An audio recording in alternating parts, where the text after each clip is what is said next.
Welcome, everybody, to another episode of Needs Some Introduction. I'm your host, Victor, and on this podcast and video series, perhaps, we break down week to week a TV series that we're watching together, usually with a co-host. Sona is here with me again today. Hi. And we are here to discuss the final episode of season 2 of Severance, an episode called Cold Harbor. Just a quick couple of show notes. I know that we oftentimes lose subscribers in between shows. Of course, we're wrapping up one series, moving on to the next. But if you have enjoyed Severance, we have quite a few shows you may want to continue. Sona and I will continue to be talking about The White Lotus for the next 3 weeks. And then a very intriguing show here on Apple TV Plus, once again, Your Friends and Neighbors, the new John Hamm series, which Sona, I sent you the preview for that. What'd you think of it? Wow, this is embarrassing right off the bat. I haven't watched it yet. Okay, that's all right. I guess I'll be cutting this out of the video. What a rough start we're having. The trailer for this just dropped a couple weeks ago. And Sona, I think you will really be intrigued by this. So many other shows we'll be covering here as well. So many new shows coming in the near future. We'll be talking about, if you like science fiction, because Severance, of course, is a science fiction show. We'll be talking about Black Mirror, which is just announced, Netflix, that it's coming on April 10th. Much sooner than I expected, by the way. And also, Andor is coming back. I know your husband, for example, big fan of that show. Yeah. So if you like spy thrillers, a sci-fi set spy thriller, and of course, if you like spy thrillers, check out our coverage of The Agency, which I very much enjoyed just a couple months ago. So a lot to check out in our back catalog. You could check out our previous coverage of season 1 of Severance. So there's something to keep you occupied if you're looking for other things here on the feed that you might be interested in. And of course, give us your feedback, needssomeintroduction@gmail.com, or on YouTube. Leave us your comments down below. And of course, we had a excellent review. Thank you so much to ESDEV. Did I write that down? 27. I might have gotten those initials wrong, but thank you so much for the positive review on Apple TV. I mean, on the Apple Podcast app. And Sona, it's interesting. I noticed that so many people who've reached out to us recently are watching like multiple Severance podcasts, and that's how they encountered ours. And hey, if you're listening to, now that Severance is done, rather than listening to 10 podcasts about one show, hey, just put us in the mix every once in a while with our other shows we'll be covering. And if I could just chime in on the review issue, I am not going to derail us. I know I took you off guard a little bit last week because I really needed to get it off my chest.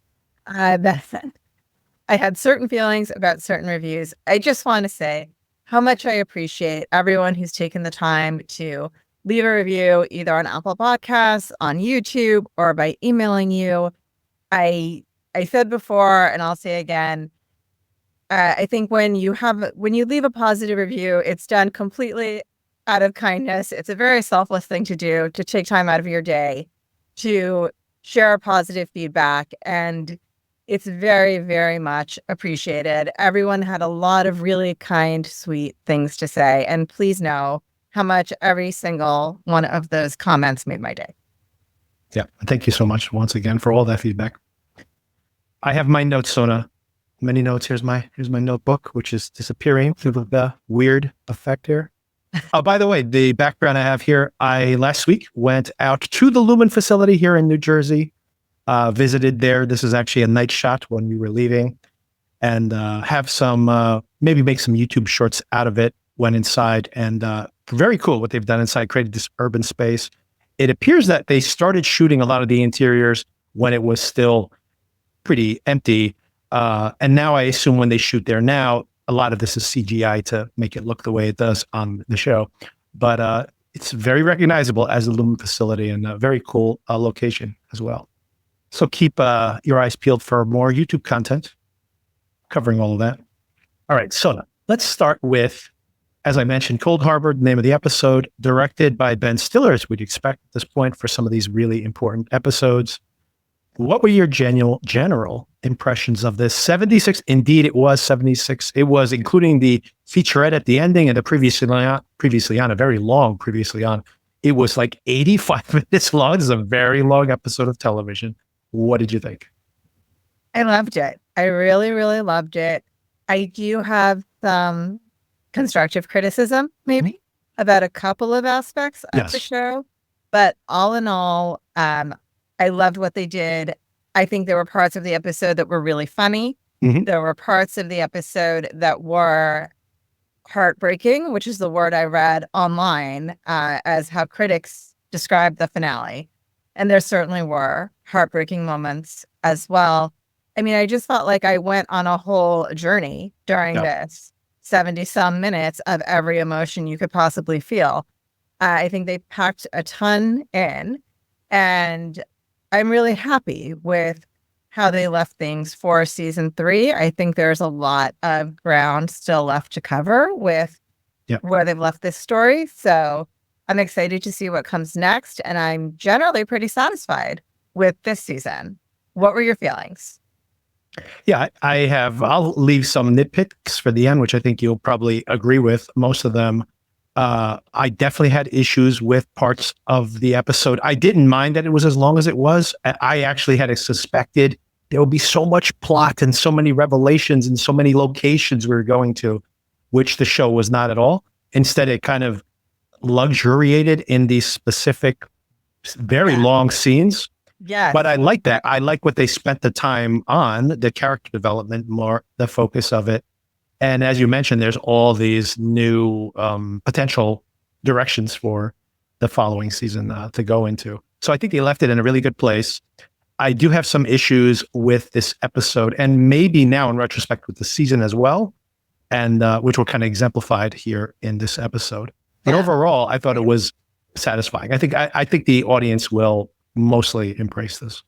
All right, the first scene I want to start breaking down, and there's really many of these signature scenes, very memorable moments here, but in these longer scenes between usually just two characters. Once again, these dynamics of pairing up or maybe having 3-on-1, and very interestingly, sometimes having the same Innie and Audi talking to himself, or in these cases, very interesting aspect of this as well, different versions of the same person. But I want to start things off continuing with the scene we saw between Helly and James, her dad, or her Audi's dad, in here. A few really interesting things that happened. First of all, Helly has her hackles up. She's like, "You're so weird." I like the fact that she had her guard up and really not very wary of having this weirdo there with her. But this was a very interesting scene. The things he said, first of all, he doesn't love his daughter. It's a terrible thing to say to Helly about Helena herself. Another interesting aspect was that he's disappointed in her because when she was young, he saw some element of Kier in her, this reincarnation perhaps of the Kier character, and that it wasn't there anymore. As she got older, it disappeared, whatever that thing was. And that he has tried many times. We know there was a clue there from last week that he has been trying to sire many children. He specifically mentions it here. And it's never worked out. He's never found another one of these Kier infused offspring. But he saw it in Helly when she was on stage angrily talking. And as a matter of fact, she tries to kill him with a pen at one point here, or at least threatens to. And he goes, "There it is." So the thing that he's looking for is this rebelliousness, this anger that is in her, which is very intriguing. So what did you make of this interaction? I loved all of her responses to him here. She's not intimidated by him at all. She's clearly freaked out by him and communicating that. I'm concerned about how many children are we talking about that this man has had. This is like starting to seem like an Elon Musk situation. Maybe yes. And I think it raises an interesting question that is really a theme of this episode. And I would say maybe one of my comments about this is that I wish this theme had been more directly touched on throughout the season of the inside version versus the outside version, and how the essence of who you are is maybe not changeable between those two versions, right? And I think that's really head on addressed in this episode in so many contexts that I'm fascinated by the idea. There's all of these Severance super fans, right, who are looking for the Easter eggs and like, oh, this book was on the bookshelf in the background and all of that. But for me, what's really interesting is this idea of, that we talk about so much culturally. Can people really change? Are people always who they are? The whole tale of the scorpion and the frog. Do you know that story that you tell the kids, right? Like, you are who you are. And there's nothing that can change it. It's in my nature. Right. I think it's such a fascinating idea that I loved this context to bring it up in, as well as the other contexts that it came up in this episode. Yeah, I think what's intriguing about it too, we see all the negative sides of Severance, that these people are enslaved, etc. But then you think about the fact that are these innies some non-corrupted version of the original person, right? So when he is saying, I see in you what I used to see in my daughter, when Dylan later on is saying that you are the better version of me, that Innie is the better version, my wife is attracted to that version. It is, and maybe this mark, the Audi mark, the Innie mark is the purer version of him as well. So he doesn't he's not appreciating that aspect of himself in this, of course, because he has his own agenda. But yeah, I think that is very intriguing. The idea that that there is some additional upside to this is that you may be the compromised version of your middle-aged self is non-existent in this in the Innie. Right. Like, before you've dealt with any traumas that have happened to you, before somebody or something dampened your spirit, who would you be? Right. Exactly. It was just the essence of who you are without all those outside forces shaping who you are. Exactly. Yeah, and it's very intriguing. And I think this is one of the things I really want to see explored. And I have a theory. I'll leave it for the very end, Bogef, a theory as to a direction it could go into where, because, I'll just jump to the end momentarily, but you see these two crazy kids running off into the sunset hand in hand as the alarms are blaring. And I'm like, where exactly are they going? What's the end game? What is the end game? So maybe there is an end game possibly here, maybe, or blackmail, I'll say. But anyway, I'll leave that for theories and speculation on season 3 at the end. Of course, the next scene we go to from there, I definitely want to talk about a very long scene, which I loved every second of, which is where we continue the Innie Audi Mark experience. He's in that birthing cabin. He's there with Cobell and Devin, and they are trying to convince Innie Mark. He's got his hesitancy about going forward with this. And they go, well, watch this video and see what your Audi has to say about it. And this was just the performance here. Adam Scott's performance here is so impressive. The two different versions of himself and how they're so happy to be talking to each other finally, but then how it curdles over time. And these really, really great questions that all these philosophical questions we've been asking about this, that, Innie Mark is no dum-dum. He is asking very pressing questions here for him. What'd you think? I love the idea of this, how they did this with the camera so that they could talk to each other. I love the comment at the beginning, and it might have been in the last episode as well, of like, you can leave, but the other version of you is just It's going to look back in, or doesn't really matter. I like the idea of like, take 2 steps out the door. It's a new version of you that's going to record another video and come back in. I liked the tempo of it, how, it started out being kind of like longer videos, and towards the end, we were just seeing little snippets of them getting annoyed with each other. And it's as if they're having a conversation. You're like intercutting between their two sides. It's very clever when you do that. Yeah. And I thought also, like you did, that the acting was great. I was remembering how I was first introduced to this actor in Parks and Rec. And I don't know if I ever thought he would be doing something like this. I think it's amazing. And yeah, I think they really are head on addressing this idea of like, well, are you, you're the creator now since you're the outside version and Right. you get to say how everything goes. Like Right. you can't create me and then expect me to not have feelings and opinions and thoughts and wants and needs and just, treat me like a doll, right? But that seems to be what the outside versions of people think they can do.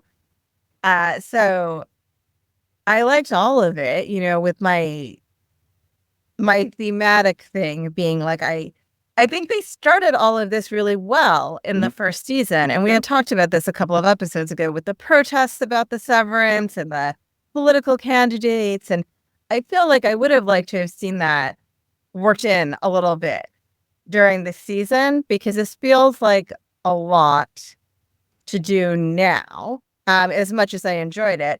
And I think they even could have done it had the Dylan storyline come earlier. Yeah. Maybe. Because that also touches on so many of the same ideas. I think even that would have helped me because I feel like so much of this season felt to me like it was for the super fans. Yeah. Where, this idea to me kind of fell by the wayside. Like, of course, we always know it's there. That's the premise of the show. But it wasn't being directly addressed head on the way they went like guns blazing into this issue last night. Right. Yeah. And I think that and that'll be my critique here too, that the more fan servicey elements of this episode and of the season were probably where I bumped up against it the most. And these are the things I like the most, exactly like you mentioned, these themes of what do you owe to each other and to this version of yourself, right? And in some ways, if we are making the direct correlation that this is the adolescent version of somebody, that is what James is seeing in Helly, and maybe what Gwendolyn, is that her name? Gretchen is seeing in her any version of her husband. And maybe Irv, once again, also not this bitter, hardened guy who's been to war, but presumably, or at least in the military, this earlier version of himself as an innie. So in general, what do we owe that earlier version of ourselves, right? The idea that we are now this is also parenting and child, that relationship as well. But the idea of saying that, well, I'm the parent or I'm the one who's in control, therefore I make all the decisions. And any Mark makes the very intelligent argument here multiple times. One, that you don't know how this thing works, first of all.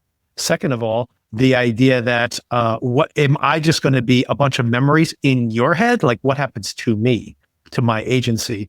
And then, of course, the idea that even if Audi Mark is saying like, no, we're sharing it, is like, hold on a second. So you have 40 something years of life and I have, a couple of years, part of a day for a year or so, 2 years. So hours of life in like intermingled, like if you look at a file storage system, like just like these random files here and there, how much agency is he really going to have? And that is an intriguing story too, because it does make me wonder, even if they somehow integrated the idea that being like, well, is this little part of him then just like this subset of his memories, or does this part of him, which has some level of agency, who loves Helly, for example, now that's an internal conflict between these two versions of himself, right? That I think that even his Audi, the idea of integration has way more consequences than he can possibly imagine. Yeah, I think two things I want to say in response to that. I agree with all of it. I liked the point that the inside version made. You unilaterally decided I'm miserable down here. What if I'm not? Have you thought of that? Like you have, as you said, you have no idea what's happening here. And also, and this is my other main constructive comment about the show, this reintegration thing, man. Like I just feel like the way it was presented earlier in the season was like, again, full speed ahead, the reintegration is happening. But then in this specific episode, especially with the two versions talking to themselves, before they specifically addressed the reintegration, I was kind of like, so what? The reintegration didn't happen whatsoever? I don't understand. And then to their credit, they did specifically address it. But I wasn't very satisfied with how they addressed it. I feel like it was not as well thought out or maybe well paced as it could have been.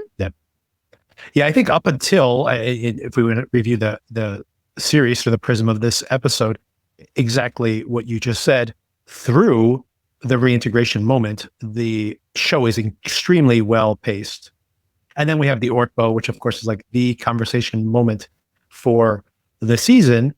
But then I feel like even at that moment, the show starts to change its focus, I think. And that wasn't necessarily where it was at its strongest. And exemplified by the point you make that we have this reintegration process begin, and then it just kind of, they're like, well, it's going to take a little bit longer. And what does reintegration mean? And we do see it slipping in both directions, right? We do see that there's that moment where the innie version of him is like losing time. But then I guess that may very well have been the Audi remembering something that the innie did. So even then, it feels like this is not happening for the innie. It's really only happening for the Audi, which reinforces the innie's argument that, what's the point of it? And by the way, I we're again jumping to the end, but I agree with his decision to run away with Helly, because even if this ends in 45 minutes from now, like they just run away together and hide out in there for an hour or two or spend the weekend there together, whatever that is. I mean, if he walks out the door, Lumen's not going to let him back in again. But that's not going to happen. So even if it's 45 minutes, it's 45 minutes that he's not going to get if he walks out that door. And even if he was let back in again, you are putting yourself at the mercy of outside Mark, who has been reunited with his wife, right? His decisions, right? I mean, he doesn't have to send him back in. So it's, a certainty versus a lot of uncertainty. I also like the fact that when he ends the conversation, you see the very true to the Mark character himself, that he's basically saying, like, I don't want to talk about this anymore. If you ever want to see your wife again, the next time I wake up, I want to be on the severed floor. And of course, that's exactly what happens. But I do like the fact that oftentimes, Mark, is making decisions to run away from painful reality. And you see it with the Audi, and then you see it with the innie as well. Because what Cobell tells him right before he makes a decision is, I can understand he doesn't want to hear it from Cobell, but everything she says is 100% true. And by the way, as the audience, it also just lays out everything we've been speculating about, that the files are actually Gemma, that there's more context there, that every time he cleans one of these files, he's actually creating yet another severed version of Gemma. And they need 25 of them. I don't know why they need 25 of them. They probably don't actually need 25 of them. Maybe he's just so good at this, he's made more versions than anyone else has ever seen before. But, that is just a unique, whatever is unique about it. And of course, we still don't know, why was Gemma targeted? How did they know that Mark would follow her in, that Mark would be able to do this? We still don't know any of that. That's all questions for the following season, I presume. But I do find it interesting that what Cobell says, that not only that, but now that her files are cleansed and this process is complete, it's not like you're going to continue to just be innie Mark forever. It's like they don't need you anymore. Do you think they're going to keep you around? So one way or the other, he's probably not going to innie Mark, that is, probably has a pretty low shelf life. So all of this is extremely tragic in a way, because it's like he can't be with Helly no matter what.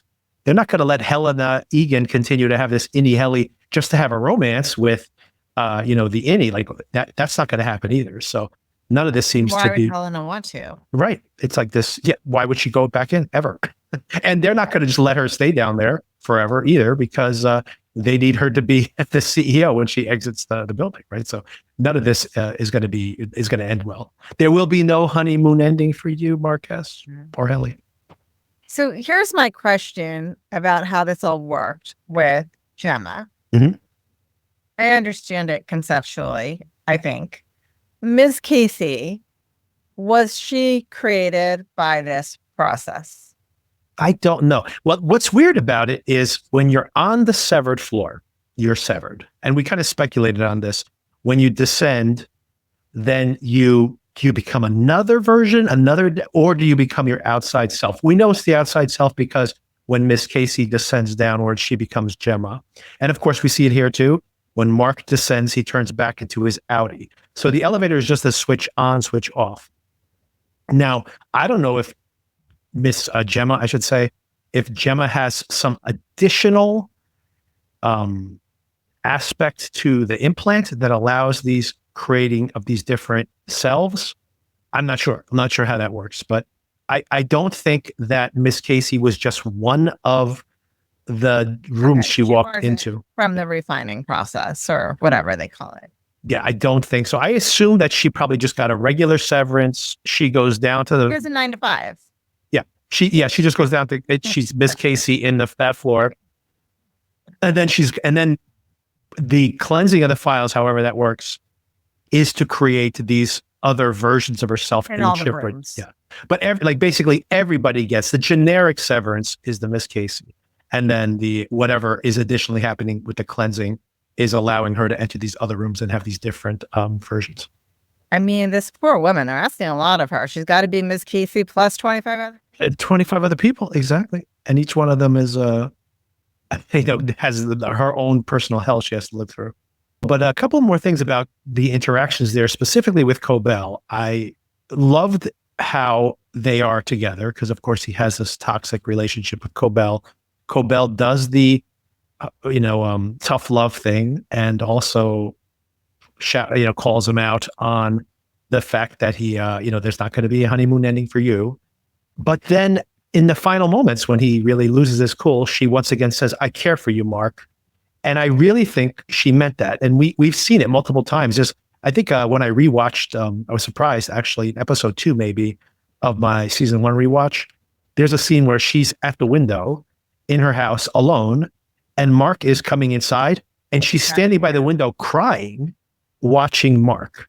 So she is really tortured by what she's done. And I don't know if maybe he was just a lab rat and spending all this proximity to him made her have this empathy towards him. But I think she really does care about him and really did want him, by the way, in season 2, when he says, I'm going to quit. I'm done with it. I'm going to quit Lumen. She has this look of relief. She takes a big sigh and she goes, good for you. And she gives him a hug. And that's when his Audi emerges in the final episode of season 1. But when she gives him that hug, I think she really does want him to quit. It also kind of lets her off the hook as well for whatever this experiment that she's been running as well. Yeah, she probably, 2 things. She probably does have conflicting feelings about all of this now that we know she is the originator of the severance process. Right. And probably also relating to his grief, as well on some level. Sure. She's still dealing with everything that happened with her mom, so I think sometimes it's easier to transfer those feelings to somebody else when you identify with them so well, rather than deal with them inside yourself. Yeah. And I agree. I think it's a lot of that has to do with this loss she felt for her mom that she never got over. And of course, that's part of the reason she's crying. Even when we see her earlier on, she is, feeling that loss that he is experiencing is triggering it in her as well. And of course, we see a mirror image of this to some extent. Dylan tried to quit last week and he gets the note from his Audi. And this was really interesting too, that you think the Audi is going to just be outraged, considering how angry he was in those final moments of last week.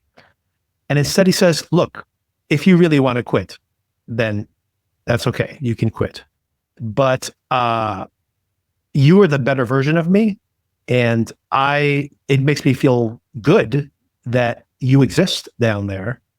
And so I recommend that you don't. And this works. This actually keeps Dylan down there. And I find it very interesting that Dylan, in a way, Dylan is choosing to live this life, this compromised life for his Audi and for this wife, as opposed to Mark, who is not. And I think the dynamic there is what changes it, right? In a weird way, the fact that Innie and Audi Mark are both in love with the same woman means that in a way, he's like, I don't mind living this life for you because it makes things better for her. And I'm sure he's still going to want to have visitations, but I think that it is, that is what he feels like they're on the same page, as opposed to Innie Mark is not like, I'm in love with Miss Casey and want to rescue her. Innie Mark wants to be with Helly, and Audi Mark wants to be with Miss Casey / Gemma. And those are not the same agenda at all. Yeah, I loved everything about this scene. I loved the insight that the outside version of Dylan has, which wasn't something, we haven't seen that much of Dylan in the outside world. I actually would like to see more, but it wasn't, he hasn't been portrayed as a super insightful character. Yeah. So I liked how he put all of this into writing. I like the thoughtfulness behind it. I also have to comment on how Milchick sprinted out of the room after dropping the note. Yeah. Because he may have an emotional reaction. And I don't know if he also needed to get to the marching band. I'm not sure. I think he had a busy day. Full on sprint. Yeah. I mean, he said something like that I have a lot of demands on my time today, and sprinted out. I also love that. But I liked the sentiment, and I liked that he left it as an open question. And they specifically showed us that neither box was checked about accepting or denying it. That Right. He was recognizing the autonomy of that other version of himself and saying, I can't make the decision for you. It wouldn't be fair, but here's what I think, and here's what I wish you would do. But ultimately, the choice is yours. And I think this is interesting that this lighter touch between the two, it worked in a way. I think there's also a lesson here, basically, in this episode, that by giving the Innie that option, it empowered the Innie, as opposed to outside Mark being like, all these compromises, trust me. Well, I don't have to go back in again. I'm the one who makes the decision, and all of this. And even Cobell being like, you're just going to be turned off anyway. You don't have any autonomy. Like, telling someone they have no options is not a way to motivate people, as opposed to Innie Dylan being like, I need you to do this for me, and I understand why you want to leave. So it's up to you. And the Innie Dylan's going, then he comes to his own inception of the idea, basically being like, I'm going to walk out of here and turn myself off. Why would I do that? Right. So it gives him at least agency in his, even if there's only one choice, it makes him feel like he's making a choice, as opposed to Innie Mark, who's rebelling angrily against this whole situation. So yeah, so obviously a parallel there between the two interactions between these Innies and Audis, and I thought really brilliant to just explore these ideas without putting its thumb on a scale or whatever, just kind of illustrating the differences between these two interactions. I loved it. Mark, of course, does indeed show up back at the office, and Helly is there. I've got questions as to what the timeline is for all of this. Dylan is there. Is this the middle of the night? Is this, I don't know when this is happening. I've given up on understanding the timeline of this show, or even what year the show is set in. I am just going for the ride with it, whenever it may be, wherever it may be, all of it. Just show me the plot. By the way, I just want to call out one thing, because there are still people on Reddit and stuff that are saying this is the 90s, this is that. This is modern, it's contemporary times. It is, obviously like an alternate history, but it is contemporary times, because we saw Mark's driver's license in an earlier episode, and it was issued in 2020. So this is happening sometime after 2020. It is basically contemporary times. It's not the 1990s. I just want to call that out, because people still argue about this. I understand their intent. The show has, for a while, intentionally made us feel like this is an abandoned place. This is by the way, very true to life. I think I've told this story on the podcast already, but I worked consulting at IBM, one of their IBM offices, and it was exactly like this. The town, it's like some of the cars in the parking lot were the rental cars for if you someone went to pick you up, or you borrowed a car because you were working as a consultant. The cars were really old, like an old Oldsmobile from the 1990s was still sitting there. That's the car you ended up getting. And like I mentioned there too, upstairs, everybody's got laptops, everything's pretty modern equipment. And I worked in databases. So you go down below and you go work with the database, and they have mainframes from the 1970s down there, these overheated rooms. So it is like it's just an old complex, and they've never modernized it apparently. So that's why you have this mix of smartphones, but these analog screens from the 1990s and 80s, maybe even in some cases. But I think that's why you're seeing that. It's true to these companies that have been around for a long time that they don't upgrade their equipment. They only upgrade the stuff they have to, or if it's brand new. Everything else is legacy and old and out of date. So Helly is there, going back to the plot there. Helly's there, and Mark has finished the file, is in the process of finishing it. They are talking to each other, filling each other in on what happened. I saw Helena's dad. Oh, speaking of Helena, just the name Helena, I did want to shout this out. I totally forgot to bring it up, but I loved in the fact when they're going back and forth, the trigger of when Mark Innie gets turned off, when that nice conversation, like, oh, wow, we're discovering so many things about each other. When things go ugly, it is exactly a mirror image of what happened when Mark met Helena on the outside, where they're flirting and everything's going great. And then he goes, yeah, your wife, Hannah. And she's like, Gemma. And that's when everything turned ugly. And of course, he's just like, hey, didn't you fall in love with someone down there? I think her name is Helene. And as soon as he got the name wrong, he's like, you are not, giving me the amount of consideration that I deserve.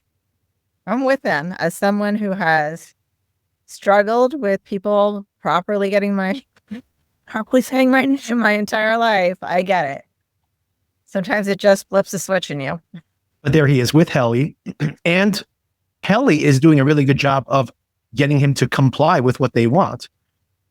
She's saying, like, what else can we do? And I liked when she says to him, they're very great scene. It's a terrific scene when they're talking, like whispering back and forth, and he's finishing the file, but yet still hesitating to finish it. And she says that we'll still know each other on the outside. And he goes, but that's not the same thing. And she says, she is me. What did you think about that? I actually found that a little bit confusing. Did you understand that? Yeah, I'm a little confused. I liked the scene, and yet I'm not sure what she's trying to say. Is she accepting the fact that this person that she finds so disgusting is some aspect of her?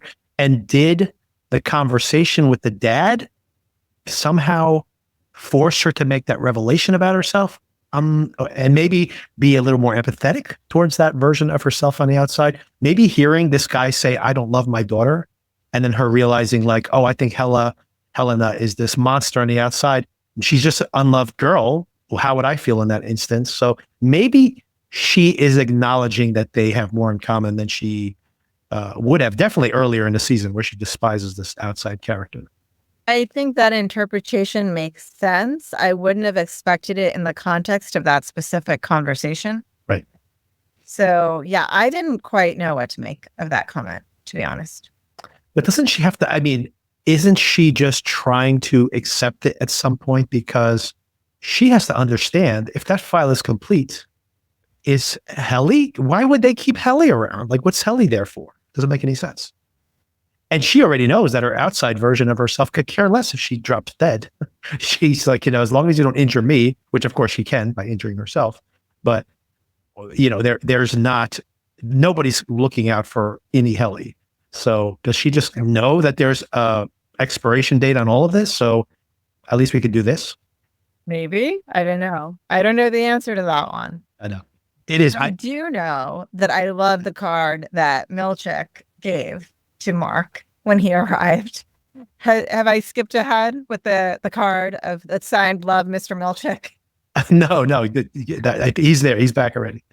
Yeah. Did you notice that there was a 3-dimensional waffle inside the card? Yes. It's like, you got a waffle party. Well, not quite.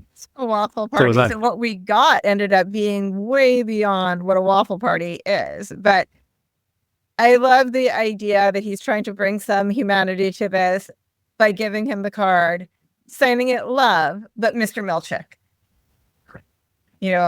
All of it I thought was fantastic. And then that's when he finishes the file. He does finally decide to. I like the fact that she's the one who does the last, and she recognizes that at least it's a happy one. So this was a good memory, the final memory that got cleansed here. Like you mentioned, that this is a very weird. This whole sequence is pretty crazy. All of it. It starts with Milchick comes in. We hear that song. I forget the name of it, but it's actually by the Alan Parsons Project. But it is the music that the Bulls used to come into. So maybe Milchick is a big Bulls fan. But the music starts playing, and they have this animatronic here there who insults the fact that he's too verbose. Even the animatronics are rude. But Milchick defends himself and goes, racist, yeah. Hey, how about, yeah, definitely the racist element of it as well. I like the fact that Milchick doesn't take it laying down, though. He says, well, maybe you should be a little more realistic about how tall you are. And I like that the animatronic reacts to this, going like, okay, I take your comment. I'll take that. I'll take that critique. And of course, this all leads to a 200-person marching band coming in. This scene was insane. I mean, it was fantastic. Yeah. I could never have predicted it. Like so much in this show. So, okay, another question. Does this marching band reside on the severed floor? It apparently does. They are from Merriment and choreography. Choreography and merriment, or vice versa. Yeah. Yes. So these are all severed people, and I think that they are all severed people, which is insane. That they have. Here's the biggest takeaway for this whole entire episode. They have a whole department for choreography and merriment. Just these group of people, hundreds of them apparently. And they have one security guard. My takeaway was, Dylan was saying, who am I going to meet down here? But apparently there's plenty of people. Exactly. Who knew? They must have been imported from somewhere else. But who knows how big this complex is. Were flown in or something. I got to tell you, I didn't go into the lower floors, obviously, of this actual complex back here. But this place is massive. So if there really was this maze-like structure on the first floor, one of the floors of this building, you probably could have hundreds and hundreds of people in there, and you would not even never run out of space. So who knows? We see Milchick with some more dance moves here. Definitely appreciating that. So amazing. I could have watched 10 minutes of that solid. It was a long scene, though.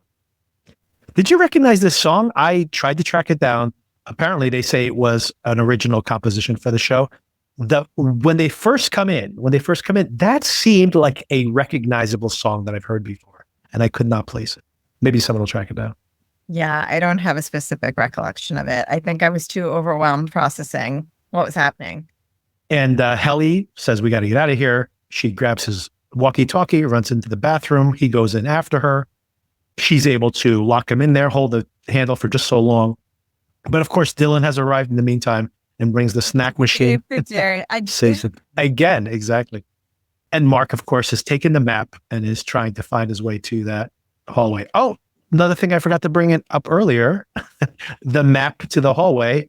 When Mark mentions this to Cobell is shocked. She had no idea that Bert had this map. So it's not like she's been conspiring with any of these Audis or whatever. That they seem to be that they didn't know about this. Yeah. Also, on these scenes, I want to say I'm so impressed with Dylan's upper body strength, lower body strength, full body strength. I don't know, but there's no way I could push a vending machine the way he did. Super impressed with that. Also, so this is another comment I have about this season. We had been speculating that maybe Milchick had reached his limit and was going to understand that maybe Lumen is not working for the greater good and kind of switch his loyalty. But here he was pretty much a company guy trying to do everything he possibly could to get out of that bathroom. Right. Yeah, and I agree with that. I think that Milchick, of all the characters here, especially given some of the character development this year, got short shrift, especially later in the season. And I assume they're still just planting seeds, because even in this episode, we still see that he is approaching some kind of breaking point. So I think it's still coming. And especially there's that moment when the red light starts flashing and it's like, oh, the gig is up. And there's a moment where it looks like he may just, I was thinking maybe he'll even turn the tables at that point and help them out in some way. But then he like doubles down on this Right. commitment and he Right. starts to kick his way out. So I think we're illustrating again that there is this duality to him. Every character here, obviously, whether they're any Audi or just individuals, they have these dualities. Cobell, for example, and Milchick, I think, has it also.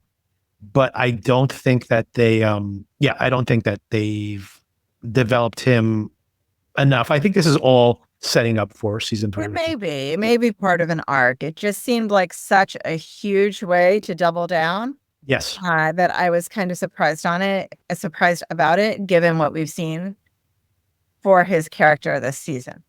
Maybe a little more conflict, I think, would have made sense. Yeah. Even if the end result was the same.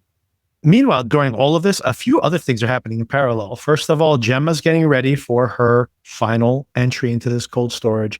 They've given her an outfit. She rejects it. She wants to go in her regular outfit. They don't seem to push back that much.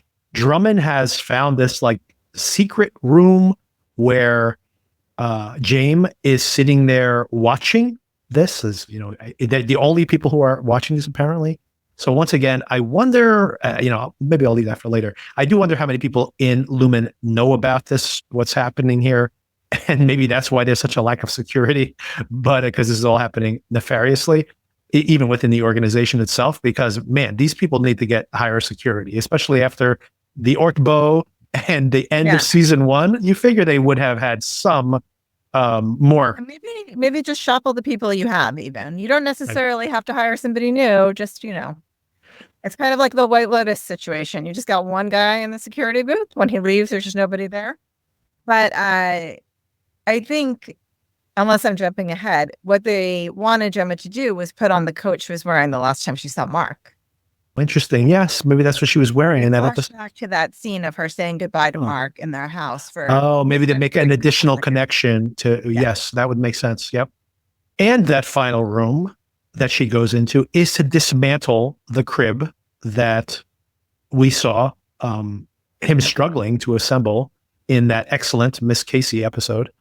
So, of course, this is theoretically her most painful memory, and that this is directly addressing it, and that she just does it without thinking is interesting. Of course, and more interesting is the way that the Egan character is talking about how, we've done it. We've overcome pain or emotional pain, I think is what he says. So it is interesting that their goal here, and maybe that is where there's some commentary here as well with even having innies. The goal is, how can we separate ourselves from the pain that we live in our lives, which is such a strange philosophy to have, although I think people do have it.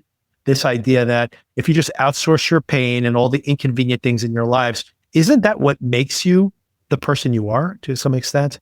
And so anyway, just interesting that this device, potentially the goal of it is just to separate everybody from their painful memories. And of course, there's two sides to that. One is, why would you want to do that when you have to take the good with the bad in life? I think that's what makes us who we are. And second of all, the idea that you're not, the Audi does not experience that pain, but then you have this version who is experiencing all that pain, only that pain, right? So it really is interesting to consider. But it's kind of the reverse of what we were saying as far as Dylan is concerned, right? The inside version, and kind of what we're talking about just about several of the scenes earlier, the inside version of the data refiners is the version of them that has not experienced, theoretically, the trauma, the pain. So it's kind of the flip side, right? Instead of creating a version that is there to experience the trauma and the pain, in refinement, it's all the versions of them that have not experienced trauma and pain to the extent that is capable of being completely severed. Well, yeah, the innocence. Well, that's an interesting point too, right? Because if the goal theoretically would be to create this pure version of yourself and then make that your Audi version, but then it doesn't have.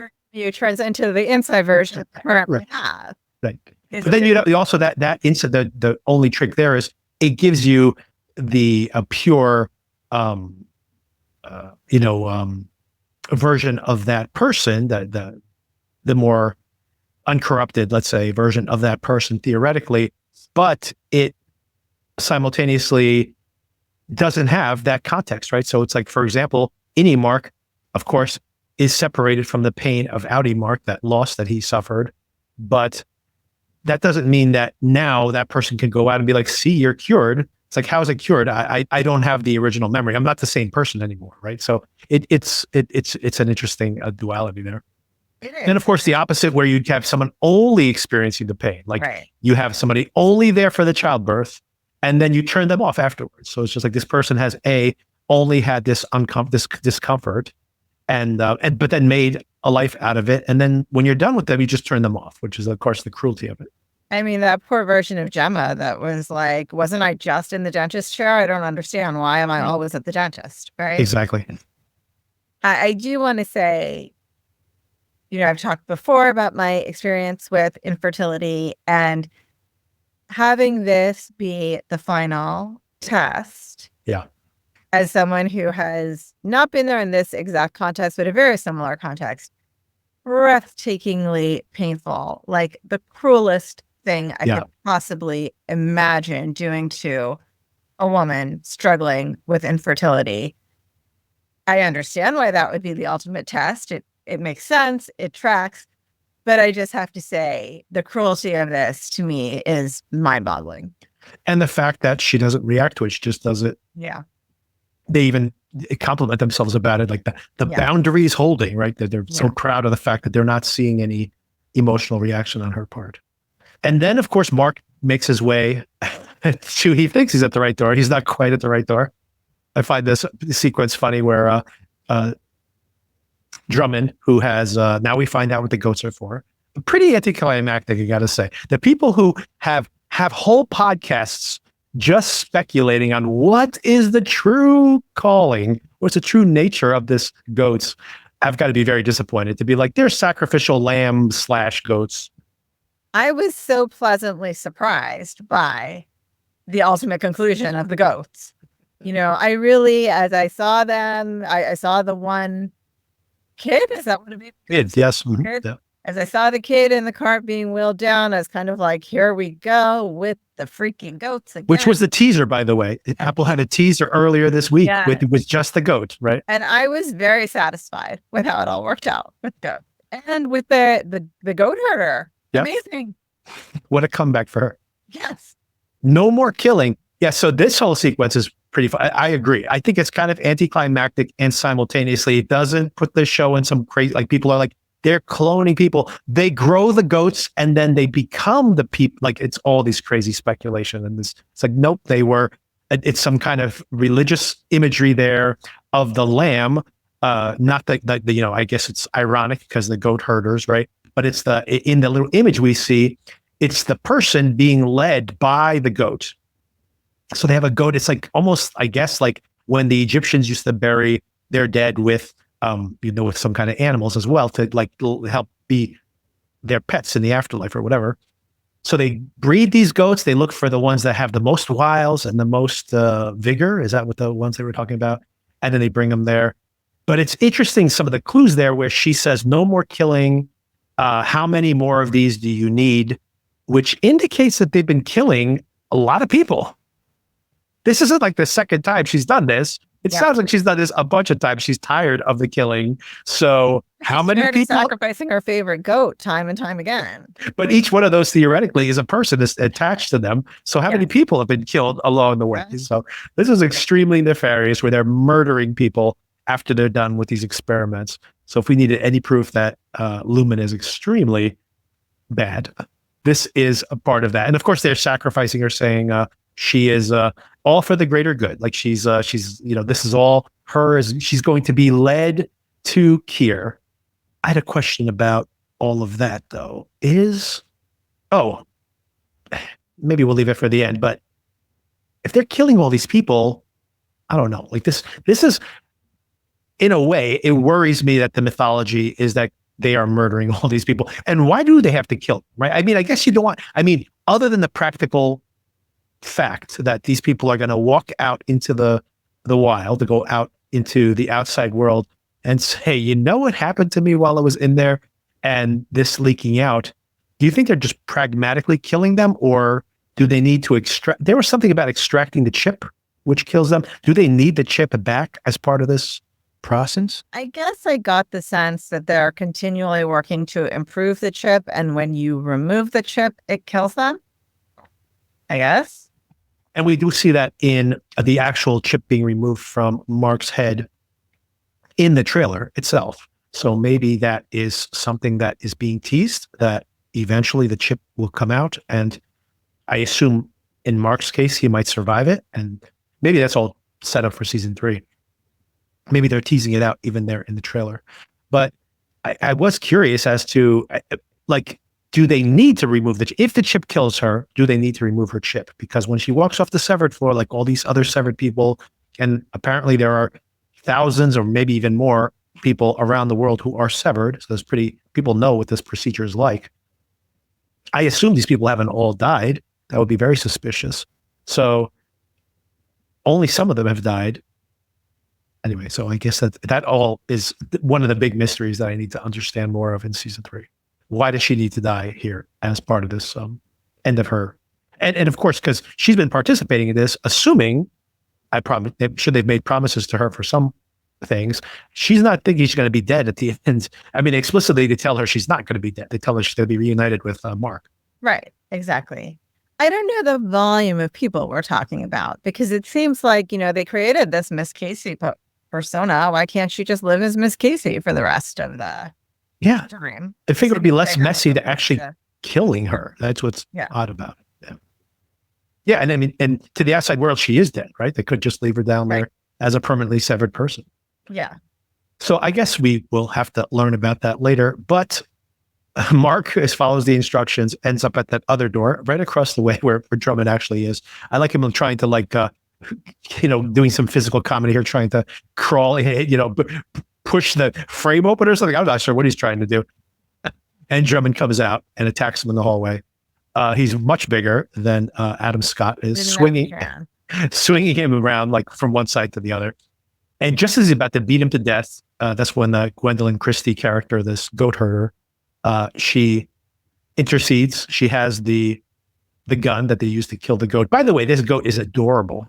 I have to say, I like when they're doing their line, they're doing the lines and the goat's kind of like climbing up, trying to get the attention of the person. Adorable goat. No wonder she didn't want to kill it. Yeah. And she intercedes, and Mark takes that gun and gets him to get on the elevator with him. What do you think about this fight sequence? Is this one of the comedic moments you thought? It gets pretty brutal. I felt it was more serious than it was comedic, just because, it was so violent. But, I did cheer for the goat herder. And came along at just the right time. And I think the goat survived too, right? They did. That the goat did survive. No, a great day for her. Exactly. I thought that the fight did start comedically, especially when he's like literally swinging him around from side to side like a child. But yeah, like when it gets really bloody and he looks like he's about to strangle him. And then when he also gets beat up very badly, the Drummond character, he's got like his eyebrows split open. So at that point, it gets pretty grisly. But something that is very funny is when he gets onto the elevator, and while he transitions from his Indy to his Audi, accidentally kills this guy and gets showered in his blood. What a rude awakening for Audi Mark. Easy way to transition. Yeah. He wakes up.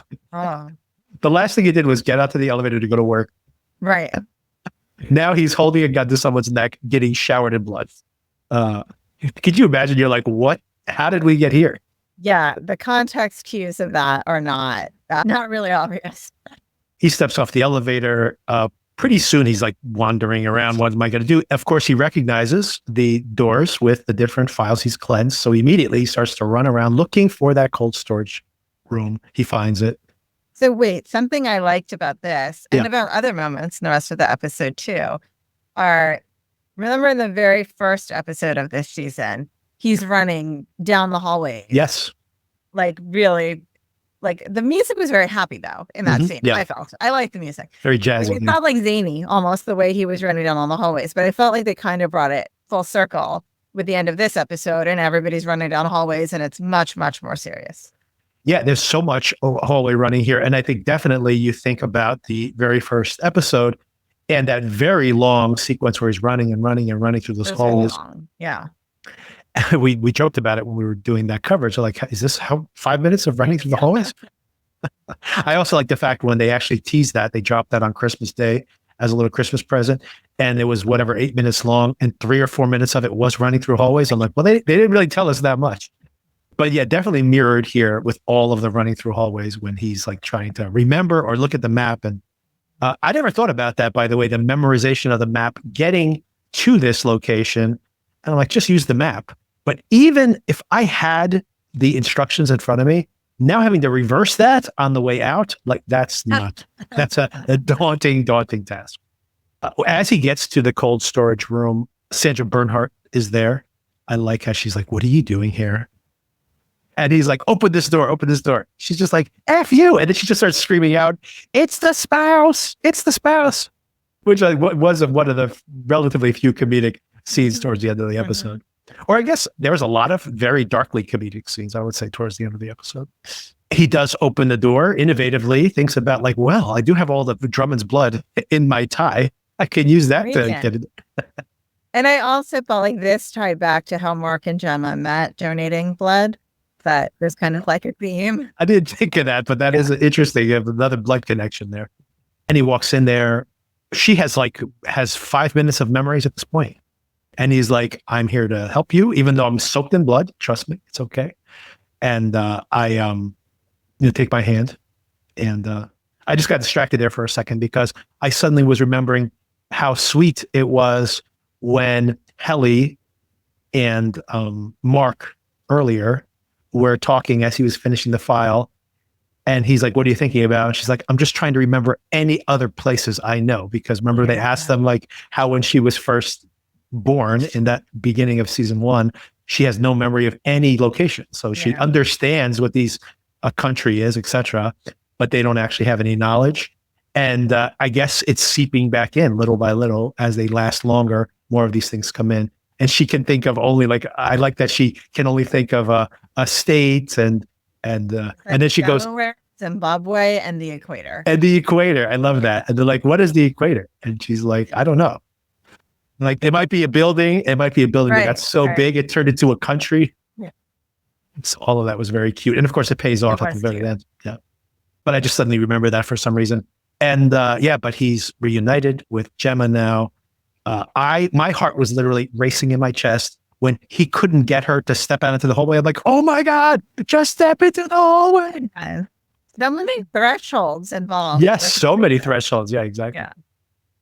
And it's so funny to see in the featurette at the end, Ben Stiller talks about that, the acting between these two performers, how they have to transition in just 2 or 3 scenes. They have all these different experiences.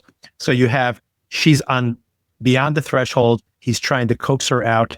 She steps through the threshold. She's like, oh my God, Mark. They kiss. It's like very romantic, very fun to see them reunited all of a sudden. And then, of course, they get into the elevator with Drummond's corpse. They are, kissing passionately. And then, of course, it's Miss Casey and Innie Mark. So now another dynamic. And incredible to see this actress, her face completely change into Miss Casey. And of course, Adam Scott also turning into the Innie. And what does she say? What is occurring? Something like that. Yeah. Can you imagine Miss Casey waking up for the first time in God knows how long? And she's just like, okay, Innie Mark is here covered in blood. Drummond's in the elevator. This giant dead guy in the elevator with us. But she doesn't ask too many questions. And of course, poor Miss Casey, that persona itself, of course, is going to disappear because she gets shuttled out the door. But then, the big decision. You have Gemma on the outside of the window. Mark, come with me, Mark. You're right there. But of course, it's not Mark.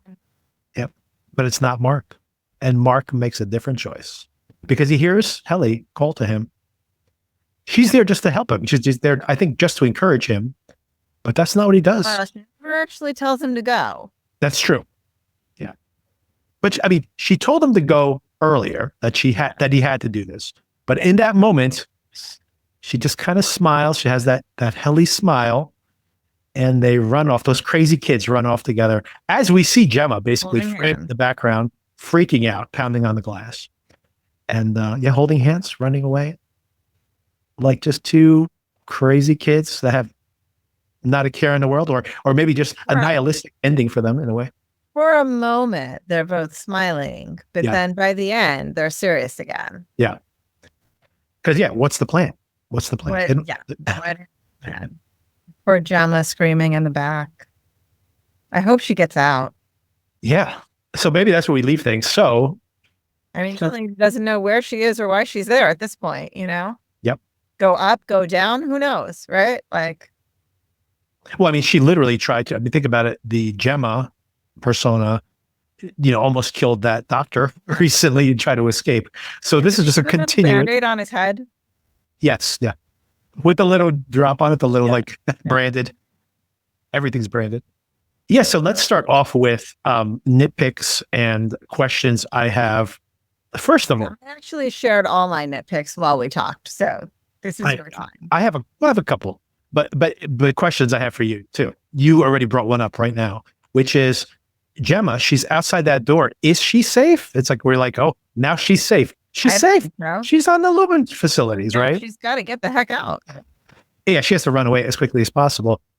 What I was thinking in my head is that Cobell and Devin are nearby, and Cobell would know the exits, right? They're still inside. I mean, she's still inside the building. Well, that's a problem.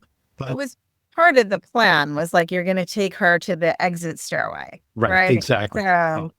So yeah, that's true. They probably are prepared for her to come out, but I don't know if they were prepared for her to lose all this time screaming for Mark. I mean, a second felt like an eternity. So hopefully Lumen is as understaffed as they seem to be, and nobody is, they don't have the resources to catch up to her, hopefully. Yeah. And that's my big question, right? You would imagine if this place was a traditional type of conspiracy thriller type show, where, all of a sudden the lights are blaring and every single agent is running through the hallways, chasing them down. Gemma wouldn't make it a foot out the door, right? But I have a feeling that she's going to go upstairs, and that same security guard will be there, and he'll be like, she's like, oh, I'm just here to see my friends over there, and he'll be like, okay.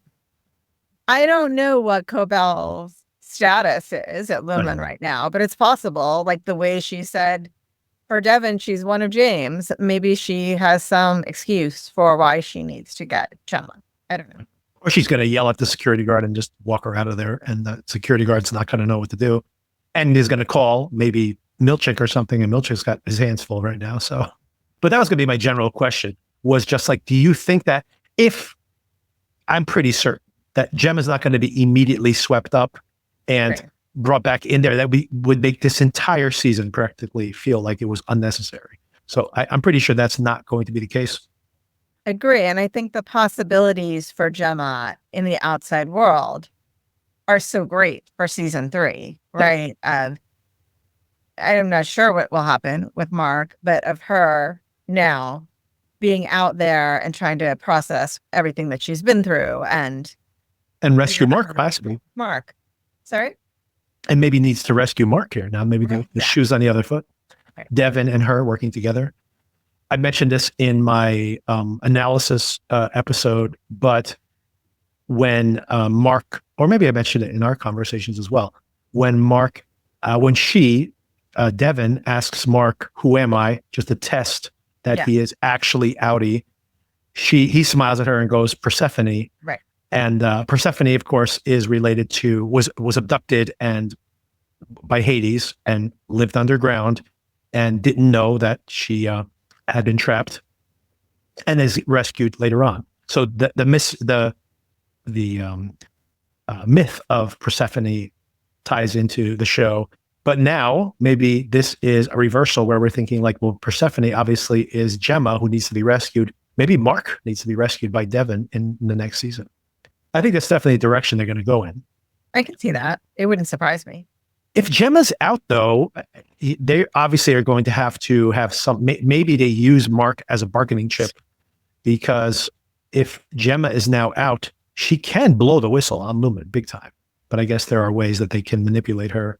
And Mark is probably going to be the way they manipulate her to complying. Maybe. She's got to tell somebody, right? Although she's dead to the outside world also. She's got to admit that.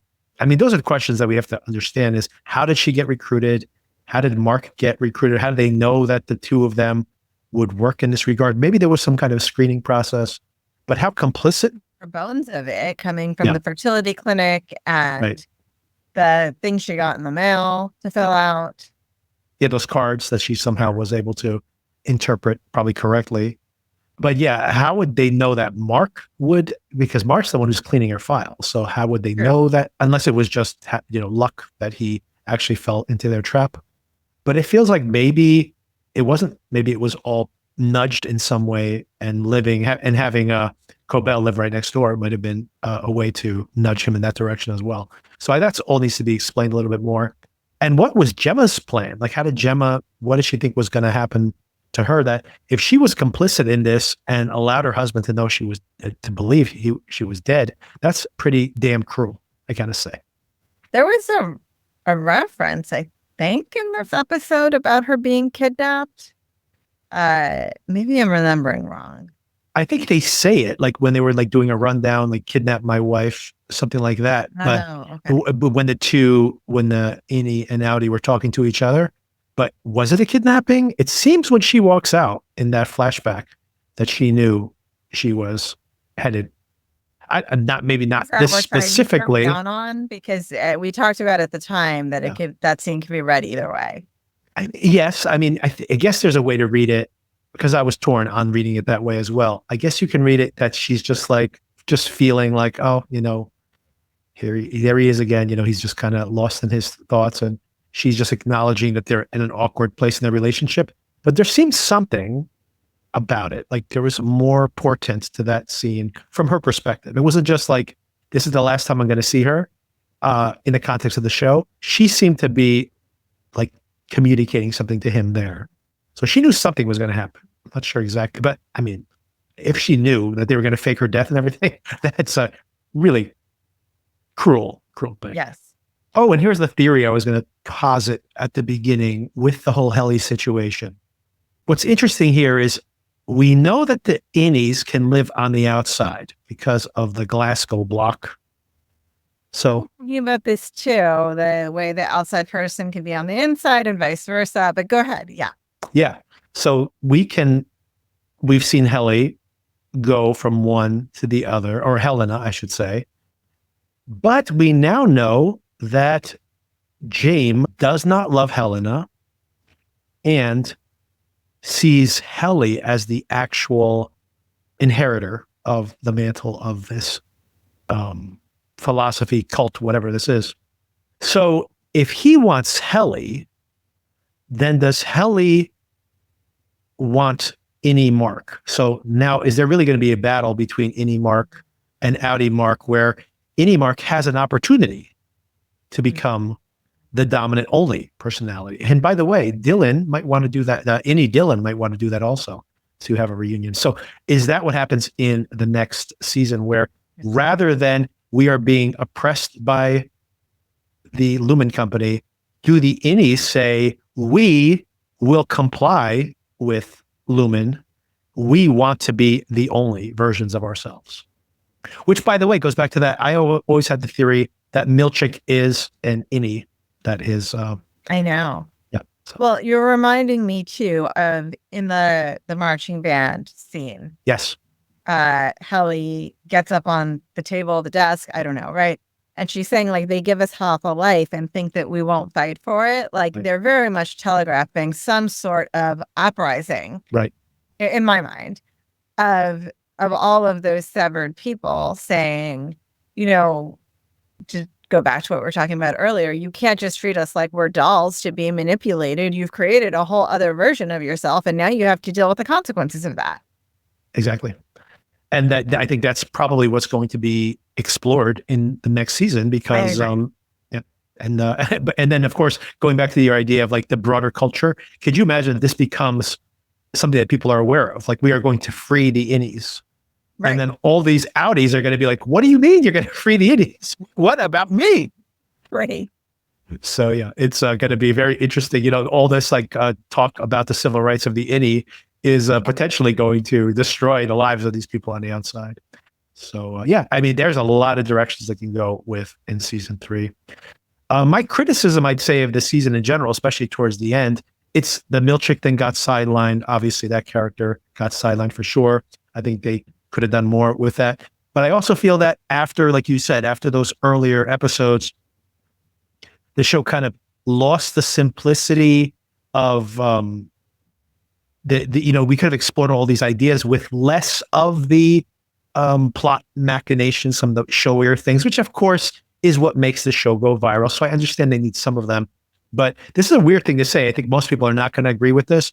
I think the show could have been slower this season.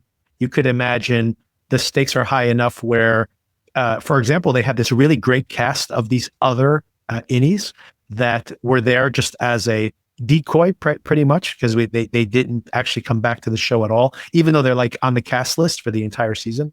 And all those actors never came back again after those earlier appearances.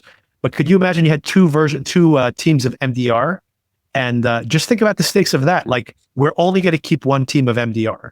So just having them, compete with each other like you do inside of a team, but the stakes could not be higher, because if you don't succeed at your job, you're going to get fired, which means that you no longer exist anymore. So even that would have been fun to do, and they could have continued to explore more of the elements of the Lumen mythology. I feel like they gave us a lot of answers, which is good, but maybe they went a little too fast.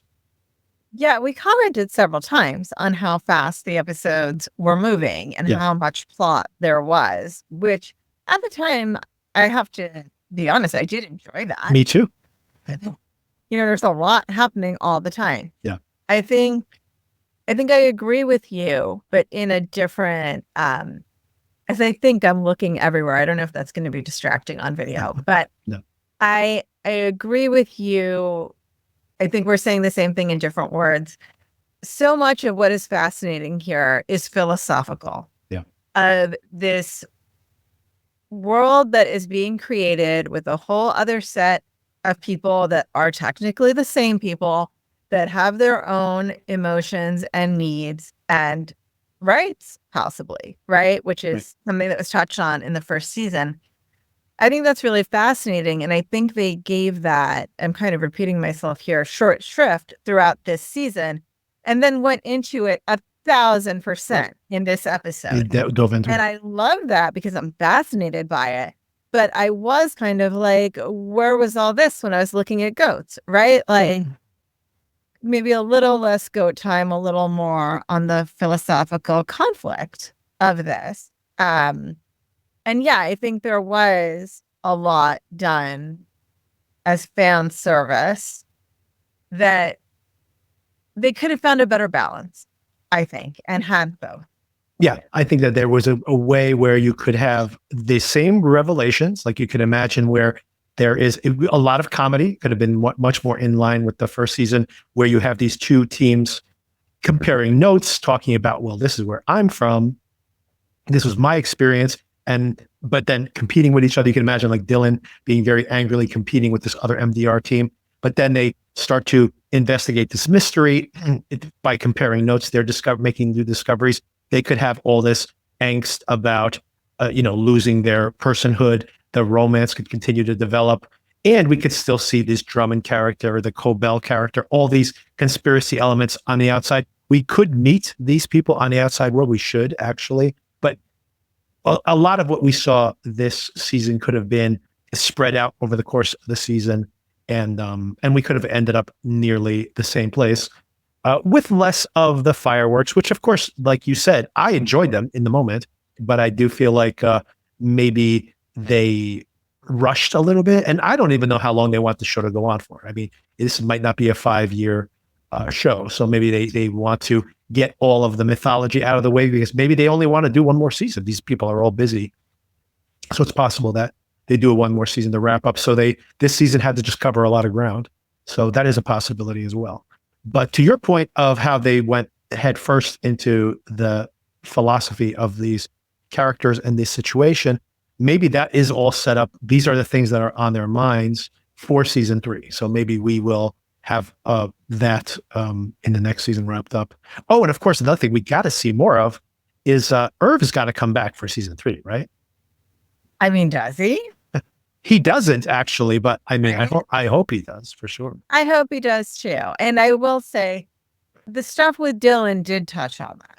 Yeah. I think, as I mentioned, I think they could have moved that plot earlier in the season, or at least started it earlier in the season to make this flow a little bit more smoothly, at least. Or again, just like show us some protests, show us some headlines, something. Yeah. But I like the idea of developing this so much that I was happy to have it anyway. Yeah. And these are all nitpicks. Like I said, I am constantly amazed at the level of detail in the world building of this show. Everything is not accidental. And there's so many, especially sci-fi shows I watch where, you're trying to get to the end and they just yada yada stuff away. And I loved, like, one of the biggest surprises of this specific episode, I love the fact that they're like, and now any Mark, you're going to do exactly what I say, right? And he's like, why would I do it? And yet, like, what a surprise, because it's not the expectation at all that, of course, that's where the plot is headed. And he's going to be like, no, like, I'm a person now. I'm not a plot device. I'm a person. What makes you think I have to do that? Yeah. Right.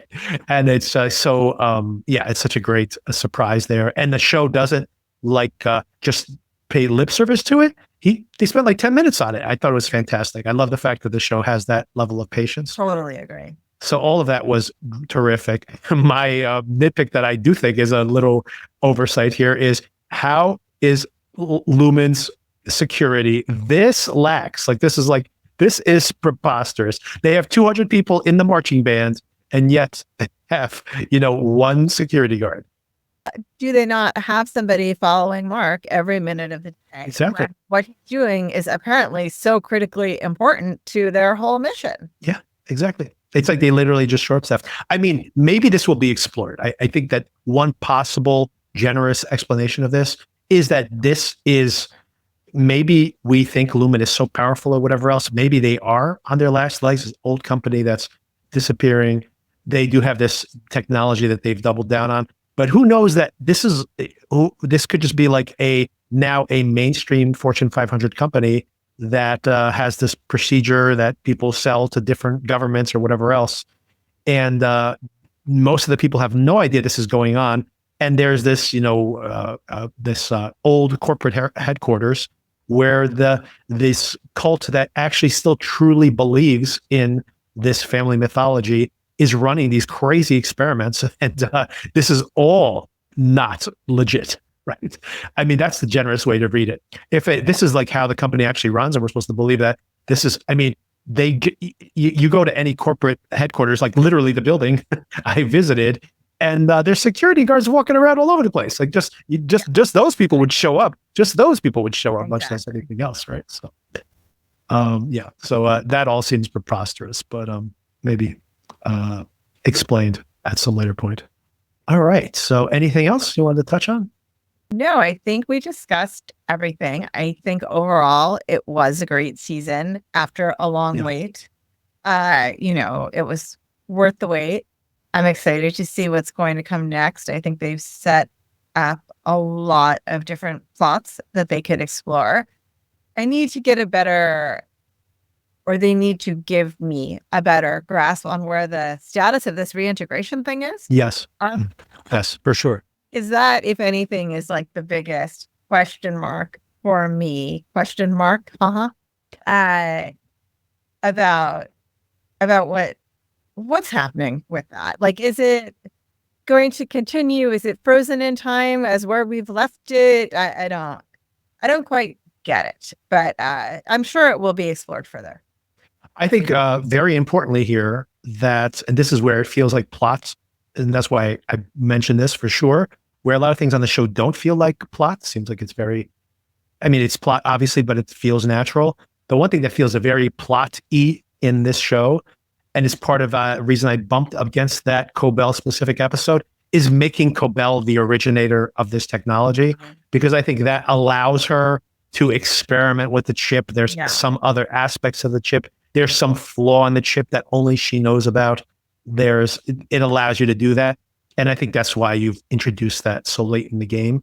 It gives you that ability of her to be working on the outside and maybe working on the inside too, but she can tune or tweak this reintegration process. I assume that's the case, because otherwise you really don't need, like Cobell, even as it is now, you don't need Cobell to be the originator of the technology to get to this point in the show. Oh, right. That's a good point. I think that is why they've introduced that as well. So that could, but I think, so all that is to say that I think that they will explain that or pursue that more. But yeah, I feel the same way. I feel that I was so thrilled in the show, that moment that, oh my God, he's reintegrated, and thinking of the opportunity of like what we saw on the video call where they're talking to each other in his own head, or when he, goes into like almost lying to himself, going like, oh, I just need to go into work. And then when he goes into work, he's actually plotting against the other one. And this back and forth between the two of them, I'd love that, like a double agent in one person, talking about the spy metaphor here. That would be fantastic. And they just kind of say like, we'll get around to that maybe next season. Just like we just paused for 6 episodes of the show, maybe more. So it seemed like it was, but yeah, I think that all of that is set up for next season. So I did feel like that. I felt like now only in retrospect, by the way, because it was so eventful, I never complained about it. But in retrospect, they put a lot of those things on pause. And, but I do think that season 3 will definitely explore it. And I really hope that we don't have to wait 3 years for another season of the show. Cross your thinking. I know. They better start shooting it like right now if it's going to come out within the next year and a half. So, and maybe that is what's happening. So they haven't announced a renewal for season 3, but there's absolutely no way this show's not being renewed. It is literally their most popular show ever. So it is now more popular than Ted Lasso, which was their most popular show. So there's no way they're not bringing this back. All to be seen, but I very much enjoyed it. I bumped up against some things here in the finale, but in general, I really thought that this is a very high bar to try to follow up on season 1 and the buzz that created. And I don't know if this is going to be as buzzy as season 1, but I think if you're in on this show, this was a very satisfying way to end the season and set up so many things for the future and still keep all these interesting themes going. I agree. Here on the podcast, we will continue to talk about the White Lotus, 3 more episodes there. And in the near future, check out, we'll be discussing after that, when that wraps up, we will be talking about Your Friends and Neighbors. I cannot wait for this show, by the way. The preview got me so worked up. It was so fantastic. I'm going to go back and watch it again. Yeah, check it out. And so I can't wait to see that as well. And the usual calls to action. If you'd like to get more of this content, subscribe to us on YouTube, subscribe to us on your podcatcher of choice. Email us, needssomeintroduction@gmail.com. Write us a nice review. Avoid the not so nice reviews, although those come too as well. We'll take anything we can get. Let's see what we can get. Maybe consider putting it in an email. Yes, definitely. Email us if you have any criticism. I'd love to hear those as well. And and we are continuing. I've been watching Dope Thief. Did you watch any of this, Sona? Dope Thief. I haven't had a chance yet. I still need to finish Deli Boys. So. Oh, you haven't finished that? Wow. Okay, I finished Deli Boys. Yeah, finished Deli Boys. Great plans. That's another show, very funny, and set up season 2 as well. Terrific, very funny. Oh, speaking of funny, I've only seen 1 episode of this, but Shonda Rhimes has a new comedy murder mystery called The Residence. Have you heard of this? I haven't. It's on Netflix. It is very much like the Knives Out tone. Okay. And but it takes place, someone has been murdered in the White House, and they're having a party the day of. So there's like foreign dignitaries, and there's the people who work in there, and everybody's a suspect basically. And you have this mastermind investigator in the midst of it. I forget her name. She was from Orange is the New Black. Anyway, she's this savant investigator. She's very funny. The tone is not as zany as like Clue, for example. It very much is very straight-faced comedy like the Knives Out films, but I've only seen one episode so far. But the comedy in this is so funny. This kind of dry way that everybody makes fun of each other. And these characters are such specific types. I laughed out loud multiple times watching that first episode. So that sounds great. We'll continue to watch it. I'll continue to watch it. One more thing I'm watching this week, along with Dope Thief and whatever else is coming in the future. There's so many things coming out. It can't even keep track of them. That Happy Face Killer show came out. I recommend. I mentioned it to you. I haven't watched any of it. There's just way too much other things to watch right now. It's a good problem. It is a good problem. There's a lot of good content coming up. All right, Sona, as usual, thank you again. Thank you. Great to see your lovely face on camera. All right. I'll talk to you soon. Talk to you soon. Bye.